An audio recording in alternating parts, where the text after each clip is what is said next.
Pernahkah kamu berpikir mengapa saat berada di dalam bus yang sedang melaju kencang dan tiba-tiba bus direm, badan kita akan terdorong ke depan? Mengapa pada saat berada di dalam mobil kita perlu mengenakan sabuk pengaman? Sebelum mempelajari hukum 1 Newton, mari kita simak beberapa percobaan berikut ini.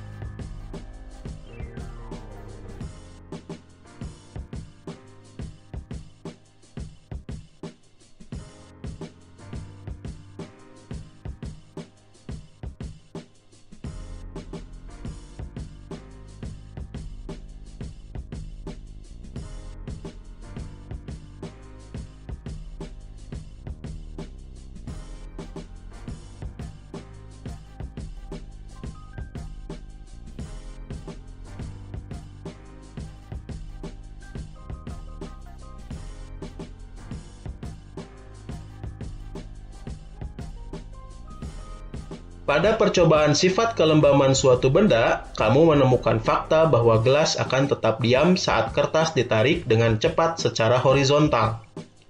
Hasil percobaan tersebut menunjukkan bahwa benda memiliki kecenderungan untuk tetap mempertahankan keadaan diam atau geraknya dengan kecepatan tetap yang disebut sebagai inersia atau kelembaman benda.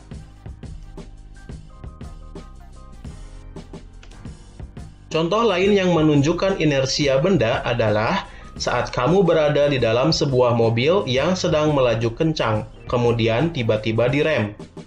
Badan kamu akan terdorong ke depan karena badan ingin mempertahankan geraknya ke depan. Peristiwa tersebut yang pada akhirnya memunculkan ide teknologi sabuk pengaman yang dipasang di kendaraan bermotor, khususnya mobil.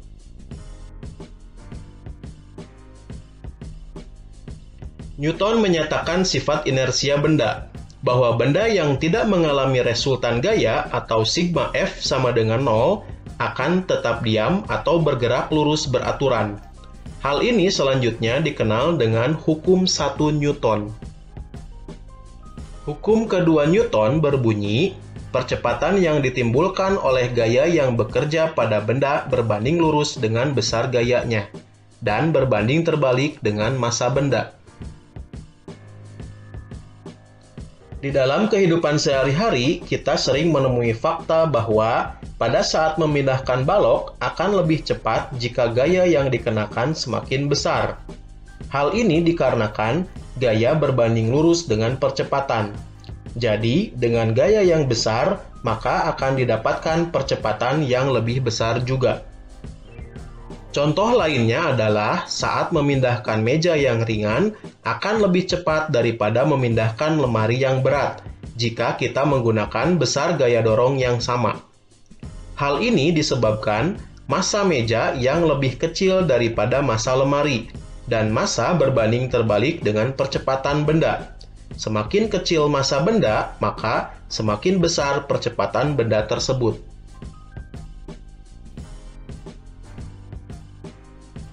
Pernahkah kamu berpikir bagaimana sebuah roket dapat meluncur ke angkasa?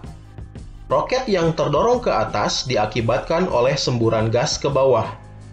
Semakin kuat semburan gas ke bawah, maka roket akan semakin cepat terdorong ke atas.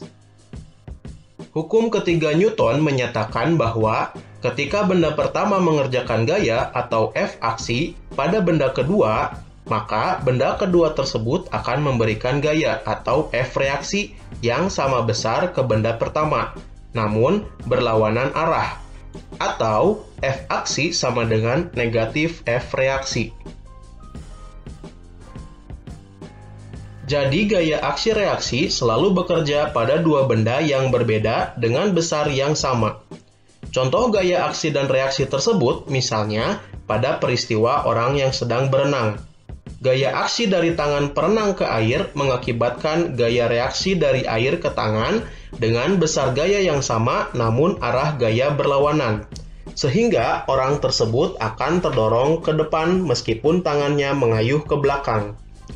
Karena massa air jauh lebih besar daripada massa orang, maka percepatan yang dialami orang akan jauh lebih besar daripada percepatan yang dialami air.